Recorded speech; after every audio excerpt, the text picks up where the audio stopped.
Cover ಸ್ಟೋರಿಗೆ ಸ್ವಾಗತ. ನಾನು ವಿಜಯಲಕ್ಷ್ಮಿ ಶಿವರೂರು. ಸ್ನೇಹಿತರೆ, ನಮ್ಮ ರಾಜ್ಯದಲ್ಲಿ ಸಹಕಾರಿ ಆಂದೋಲನ ದಾರಿ ತಪ್ಪಿದೆ. ಅದರಲ್ಲೂ ಮುಖ್ಯವಾಗಿ ಗೃಹ ನಿರ್ಮಾಣ ಸಹಕಾರಿ ಸಂಘಗಳು ಜನರನ್ನ ವಂಚಿಸೋ, ಸದಸ್ಯರಿಗೆ ಮೋಸ ಮಾಡೋ, ರೈತರ ಜಮೀನನ್ನು ನುಂಗೋ ಭ್ರಷ್ಟಾಚಾರದ ಕೇಂದ್ರಗಳಾಗ್ತಿವೆ. ಅವು ಲಂಗು ಲಗಾಮಿಲ್ಲದೆ ಅವ್ಯವಹಾರ ನಡೆಸ್ತಿವೆ. ಈ ರೀತಿ ಅವ್ಯವಹಾರ ಮಾಡ್ತಿರುವಂಥ ಅತ್ಯಂತ ಪ್ರತಿಷ್ಠಿತ ಗೃಹ ನಿರ್ಮಾಣ ಸಹಕಾರ ಸಂಘದ ಬಣ್ಣ ಬಯಲು ಮಾಡ್ತೀನಿ ಇವತ್ತಿನ ಕವರ್ ಸ್ಟೋರಿಯಲ್ಲಿ. ರಾಜ್ಯದಲ್ಲಿ ಮತ್ತೊಂದು ಭೂ ಹಗರಣ. ಸಹಕಾರಿ ಸಂಘದಿಂದ ಸದಸ್ಯರಿಗೆ ಮೋಸ. ಜೆಎಸ್ಎಸ್ ಹೆಸರಲ್ಲಿ ಜನರಿಗೆ ವಂಚನೆ. ರಾಜ್ಯದಲ್ಲಿ ಗೃಹ ನಿರ್ಮಾಣ ಸಹಕಾರಿ ಸಂಘಗಳ ದರ್ಬಾರ್ ಹೆಚ್ಚಾಗಿದೆ. ಜನರ ಸೂರಿನ ಕನಸನ್ನ ನನಸು ಮಾಡುವ ಆಸೆ ಹುಟ್ಟಿಸಿ ಕೊನೆಗೆ ಉಂಡೆ ಪಂಗನಾಮ ಇಡುವ ಸಂಘಗಳ ಸಂಖ್ಯೆ ದಿನೇ ದಿನೇ ಹೆಚ್ಚಾಗ್ತಾ ಇದೆ. ಇದಕ್ಕೆ ಮತ್ತೊಂದು ಸೇರ್ಪಡೆ ಮೈಸೂರಿನ ಜೆಎಸ್ಎಸ್ ಪ್ರಸಾದ ನಿಲಯಗಳ ಹಿರಿಯ ವಿದ್ಯಾರ್ಥಿಗಳ ಗೃಹ ನಿರ್ಮಾಣ ಸಹಕಾರ ಸಂಘ.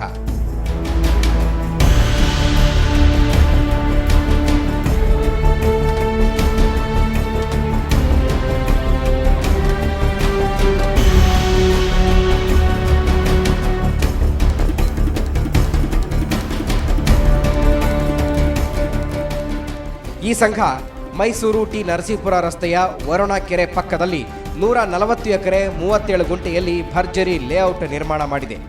ಈ ಲೇಔಟ್ಗೆ ಡಾಕ್ಟರ್ ಶ್ರೀ ಶಿವರಾತ್ರಿ ರಾಜೇಂದ್ರ ಲೇಔಟ್ ಅಂತ ಹೆಸರಿಟ್ಟಿದೆ. ಸ್ವಾಮೀಜಿಗಳ ಹೆಸರಿಟ್ಟುಕೊಂಡು ಶ್ರೀಗಳ ಫೋಟೋ ಹಾಕಿಕೊಂಡು ಭಾರೀ ಪ್ರಚಾರ ಗಳಿಸಿ ಸಾವಿರಾರು ಸದಸ್ಯರನ್ನ ಆಕರ್ಷಿಸಿ ಈಗ ಅವರನ್ನ ಸಂಕಷ್ಟಕ್ಕೆ ನೂಕಲಾಗಿದೆ. ಸೈಟ್ ಕೊಡ್ತೀವಿ ಅಂತೇಳಿ ನಮ್ಮಿಂದ 4 ಇನ್ಸ್ಟಾಲ್ಮೆಂಟಲ್ಲಿ 3,73,200 ರೂಪಾಯಿ ಕಟ್ಟಿಸ್ಕೊಂಡಿದ್ದಾರೆ ಮೇಡಮ್. ಆದರೆ ಇದುವರೆಗೂ ಯಾವುದೇ ರೀತಿ ನಮಗೆ ಇದು ಮಾಡಿಕೊಟ್ಟಿಲ್ಲ, ಸೈಟ್ ಮಾಡಿಕೊಟ್ಟಿಲ್ಲ. ಮತ್ತು ಕೇಳಿದಾಗ ಈಗ ಮಾಡ್ತೀವಿ ಆಗ ಮಾಡ್ತೀವಿ ಅಂತ ಹೇಳ್ತಾ ಇದ್ದಾರೆ. ಇನ್ನೂ ನಮಗೆ ಬಂದು ತಲುಪಿಲ್ಲ, ಸೈಟ್ ಕೊಟ್ಟಿಲ್ಲ ಇವರು. ಇನ್ನೂ ಹಣ ಕಟ್ಟಾಗಿದೆ ಮೇಡಮ್, ಇನ್ನೂ ನಮಗೆ ಸೈಟು ಅಲಾಟ್ ಆಗಿಲ್ಲ ಮೇಡಮ್. ಯಾವುದು ಅಂತೇನು ಹೇಳಿಲ್ಲ, ನಂಬರು ಕೊಟ್ಟಿಲ್ಲ ಮೇಡಮ್. ಇದು ಜೆಎಸ್ಎಸ್ ಅನ್ನೋ ಒಂದು ಸಂಸ್ಥೆ, ಒಳ್ಳೆ ಸಂಸ್ಥೆ ಅಂತೇಳಿ ಆ ರೀತಿಯಲ್ಲಿ ನಾವು ದುಡ್ಡು ಹಾಕಿ ಇದು ಮಾಡ್ತೇವೆ ಮೇಡಮ್. ನಮ್ಗೆ ಹಣಕ್ಕೆ ಮೋಸ ಆಗಲ್ಲ, ನಮಗೆ ಸಿಗುತ್ತೆ ಅಂತೇಳಿ ನಾವು ಬಂಡವಾಳ ಹಾಕಿದ್ದೀವಿ. ಏನಿದು ಭೂ ಹಗರಣ? ಜೆಎಸ್ಎಸ್ ಪ್ರಸಾದ ನಿಲಯಗಳ ಹಿರಿಯ ವಿದ್ಯಾರ್ಥಿಗಳ ಗೃಹ ನಿರ್ಮಾಣ ಸಂಘ ನಿಯಮ ಬಾಹಿರವಾಗಿ ಲೇಔಟ್ ಮಾಡಿ ಈಗ ಅದು ಸದಸ್ಯರ ಲೂಟಿಗೆ ರೆಡಿಯಾಗಿದೆ ಎನ್ನುವ ಮಾಹಿತಿ ಸುವರ್ಣ ನ್ಯೂಸ್ ಕವರ್ ಸ್ಟೋರಿ ತಂಡಕ್ಕೆ ಲಭಿಸಿತು. ಸದಸ್ಯರ ಆತಂಕಕ್ಕೆ ಕಾರಣ ಏನು ಅಂತ ತಿಳಿದುಕೊಳ್ಳಲು ನಮ್ಮ ತಂಡ ಮೈಸೂರಿಗೆ ತೆರಳಿತು.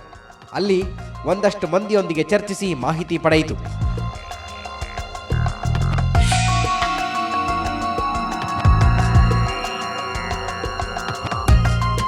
ಅಷ್ಟೇ ಅಲ್ಲ, ಅದಕ್ಕೆ ಪೂರಕವಾದ ದಾಖಲೆಗಳನ್ನು ಸಂಗ್ರಹಿಸಿದಾಗ ಇಲ್ಲಿ ಭಾರಿ ಹಗರಣದ ಸುಳಿವು ಸಿಕ್ಕಿತು. ಈ ಬಗ್ಗೆ ಸಂಘದ ಸದಸ್ಯರನ್ನ ಜಾಗೃತಗೊಳಿಸದಿದ್ದರೆ ಇಲ್ಲಿ ಭಾರಿ ಮೋಸ ನಡೆಯುವ ಸಾಧ್ಯತೆ ಇರೋದರಿಂದ ನಾವು ಇದರ ತನಿಖಾ ವರದಿ ಮಾಡಲು ನಿರ್ಧರಿಸಿದೆವು. Rules break 1. ಮೀಸಲಿಲ್ಲದ ಆಡಳಿತ ಮಂಡಳಿ. ಸಹಕಾರಿ ನಿಯಮದ ಪ್ರಕಾರ ಗೃಹ ನಿರ್ಮಾಣ ಸಹಕಾರಿ ಸಂಘದಲ್ಲಿ ಪರಿಶಿಷ್ಟ ಜಾತಿ ಹಾಗೂ ಪರಿಶಿಷ್ಟ ಪಂಗಡದವರಿಗೆ ಮತ್ತು ಮಹಿಳೆಯರಿಗೆ ಮೀಸಲಾತಿ ನೀಡಲೇಬೇಕು.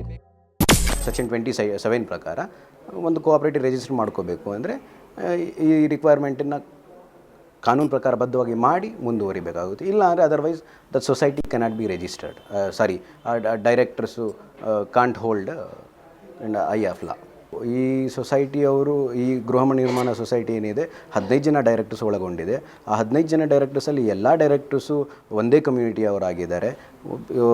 As violation of cooperative societies ಪ್ರಕಾರ ಅವರು ಒಂದು SC ಅಥವಾ ST ಡೈರೆಕ್ಟ್ರಾಗಿ ಮಾಡ್ಕೋಬೇಕಾಗಿತ್ತು, ಅದನ್ನು ಮಾಡ್ಕೊಳ್ಳಿಲ್ಲ. ಅಟ್ಲೀಸ್ಟ್ ಕನಿಷ್ಠ ಪಕ್ಷ ಒಂದು ವುಮೆನ್ ಡೈರೆಕ್ಟರ್ ಆಗಿರಬೇಕಾಗಿತ್ತು, ಅದನ್ನು ಮಾಡ್ಕೊಂಡಿಲ್ಲ. ಸೊ ಇಲ್ಲಿ ಅವರು ಬೈಲಾ ವೈಲೇಟ್ ಮಾಡ್ತಾರೆ, ಕೋಆಪರೇಟಿವ್ ಸೊಸೈಟಿ ಆ್ಯಕ್ಟನ್ನು ವೈಲೇಟ್ ಮಾಡ್ತಾರೆ. ಜೆಎಸ್ಎಸ್ ಪ್ರಸಾದ ನಿಲಯ ಹಿರಿಯ ವಿದ್ಯಾರ್ಥಿಗಳ ಗೃಹ ನಿರ್ಮಾಣ ಸಹಕಾರಿ ಸಂಘದ ಆಡಳಿತ ಮಂಡಳಿ ಒಂದೇ ಜಾತಿಯವರಿಗೆ ಸೇರಿದ್ದಾಗಿದೆ. ಇಲ್ಲಿ ಮೀಸಲಾತಿಗೆ ಬೆಲೆಯೇ ಕೊಟ್ಟಿಲ್ಲ. ಆ ಮೂಲಕ ಕಾನೂನನ್ನು ಧಿಕ್ಕರಿಸಲಾಗಿದೆ.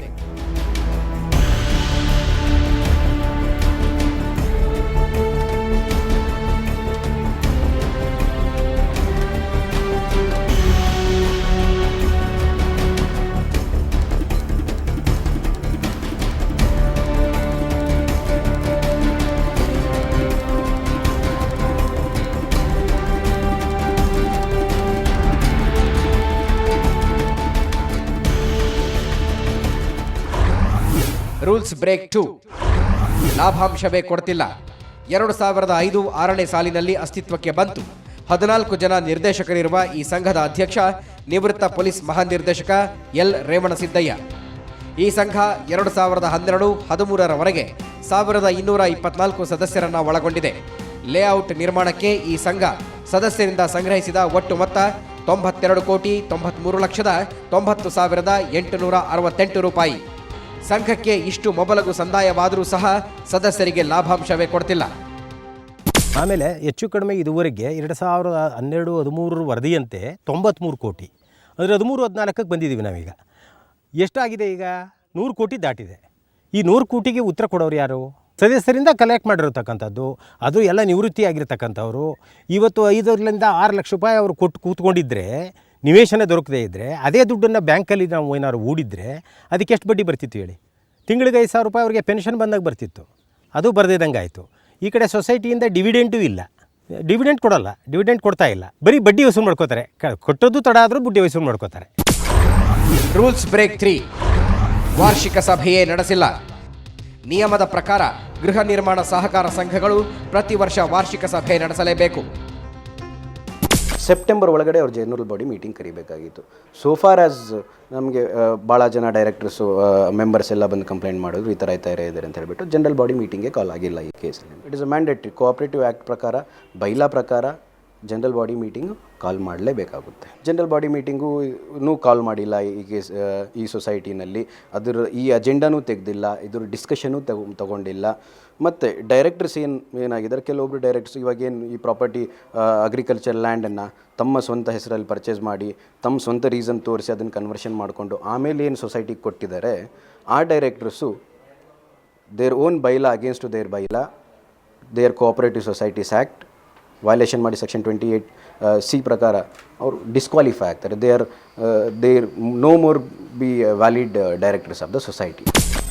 JSS ಹಳೆ ವಿದ್ಯಾರ್ಥಿಗಳ ಗೃಹ ನಿರ್ಮಾಣ ಸಂಘದಲ್ಲಿರುವ ಹೆಚ್ಚಿನವರು ವಿದ್ಯಾವಂತರು. ಅಷ್ಟೇ ಅಲ್ಲ, ಈ ಸಂಘದ ಅಧ್ಯಕ್ಷರು ಕಾನೂನು ನಿಯಮಗಳನ್ನು ಅರೆದು ಕುಡಿದಿರುವ ನಿವೃತ್ತ DGP ರೇವಣಸಿದ್ದಯ್ಯ ಅವರು. ಆದರೆ ಕಾನೂನಿನ ಪ್ರಕಾರ 2013ರ ಒಳಗೆ ನಡೆಯಬೇಕಿದ್ದ ವಾರ್ಷಿಕ ಸಾಮಾನ್ಯ ಸಭೆಯೇ ನಡೆದಿಲ್ಲ. ಆ ಸೆಪ್ಟೆಂಬರ್ ಒಳಗಡೆ ಜನರಲ್ ಬಾಡಿನೇ ಮಾಡಿಲ್ಲ. ಯಾಕೆ ಅಂದರೆ ಸದಸ್ಯರುಗಳು ಕ್ವಶನ್ ಮಾಡ್ತಾರೆ, ಅದಕ್ಕೋಸ್ಕರ ಮಾಡಲೇ ಇಲ್ಲ. ಅವ್ರಿಗೆ ಉತ್ತರ ಹೇಳಬೇಕಲ್ಲ. ಈಗ ಇಲ್ಲಿರ್ತಕ್ಕಂಥವರು ಎಲ್ಲ ಪ್ರಾಧ್ಯಾಪಕರು, ಪ್ರೊಫೆಸರ್ಗಳು ಮತ್ತು ರಿಟೈರ್ಡ್ DGP ಎಲ್ಲ ಇದ್ದಾರೆ. ಇವರಿಗೆ ಕಾನೂನು ಬಗ್ಗೆ ಸಾಕಷ್ಟು ತಿಳುವಳಿಕೆ ಇದೆ. ಇವರಲ್ಲೇ ಸಹಕಾರ ಸಂಘದ ಒಬ್ಬ ಪರಿಣಿತರು ಇದ್ದಾರೆ, ಲೀಗಲ್ ಅಡ್ವೈಸರ್ ಇದ್ದಾರೆ. ಅಂಥದ್ರಲ್ಲಿ ಸಹ ಇವರು ಸರಿಯಾದಂಥ ಒಂದು ಸಮರ್ಪಕವಾದಂಥ ಕಾನೂನು ಒಳಗೆ ಏನು ಚೌಕಟ್ಟಿನಲ್ಲಿ ಆಗಬೇಕು ಆ ರೀತಿ ಮಾಡಿಲ್ಲ. ಎಲ್ಲ violation of rules and regulation. Site ಇಲ್ಲದೆ ಸದಸ್ಯರ ಪರದಾಟ. ಸುತ್ತೂರು ಸ್ವಾಮೀಜಿಗಳ ಹೆಸರಿಟ್ಟುಕೊಂಡಿರುವ ಈ ಲೇಔಟ್ನಲ್ಲಿ ಯಾವುದೇ ಮೋಸ ನಡೆಯೋಲ್ಲ ಎನ್ನುವ ವಿಶ್ವಾಸದಿಂದ ಸಾವಿರಾರು ಮಂದಿ ಲಕ್ಷಾಂತರ ರೂಪಾಯಿ ಬಂಡವಾಳ ಹೂಡಿದ್ದಾರೆ. ಆದರೆ ಅವರು ಕಳೆದ 6 ವರ್ಷಗಳಿಂದ ಸೈಟ್ ಸಿಗದೆ ಆತಂಕದಲ್ಲಿದ್ದಾರೆ. ನಮ್ಮ ಮೇಡಮ್ 6 ವರ್ಷ ಆಯಿತು ಸರ್, ದುಡ್ಡು ಕಟ್ಸ್ಕೊಂಡು 4 ಟರ್ಮು 3,73,200 ರೂಪಾಯಿ ಕಟ್ಸ್ಕೊಂಡಿದ್ದಾರೆ. ಇನ್ನೂ ಸೈಟ್ ಅಲಾಟ್ ಮಾಡಿಲ್ಲ. ಅದೇ ಮಾಡ್ತೀವಿ ಅಷ್ಟೇ, ಇನ್ನೇನು ಬೇರೆ ಏನಿಲ್ಲ. ಮಾಡ್ಕೊಡ್ತೀವಿ ಅಷ್ಟೇ. ಅದೀಗೇನು ಅವರು ನಾವು ಸಂಸ್ಥೆ ಕೇಳ್ತಿದ್ವಿ, ಏನು ಕೊಡ್ತೀವಿ ಅಷ್ಟು ಬಿಟ್ಟರೆ ಇನ್ನೇನು ಬೇರೆ ಏನು ಹೇಳ್ತಿಲ್ಲ. ಬಡ್ಡಿ ಬರೋದು ಆ ದುಡ್ಡಿಗೆ 3,70,200 ಬಡ್ಡಿ ಬರೋದು, ಅದು ಏನಿಲ್ಲ. ಸೈಟು ಕೊಡ್ತಿಲ್ಲ. ಈ ರೀತಿ ಪ್ರತಿ ನಿವೇಶನದಾರರು ಹಣ ಪಾವತಿಸಿ ಸೈಟಿಗಾಗಿ ಚಾತಕ ಪಕ್ಷಿಗಳಂತೆ ಕಾಯುತ್ತಿದ್ದಾರೆ. ಆದರೆ ಇವರಿಗೆ ಸೈಟ್ ಸಿಗದಿರಲು ಕಾರಣವೇನು? ಇದರ ಹಿಂದೆ ನಡೆದಿರುವ ಹಗರಣವಾದರೂ ಏನು ಅಂತ ಕವರ್ ಸ್ಟೋರಿ ತನಿಖೆ ನಡೆಸಿದಾಗ ಭಾರಿ ದೊಡ್ಡ ಹಗರಣವೇ ಬೆಳಕಿಗೆ ಬಂದಿದೆ.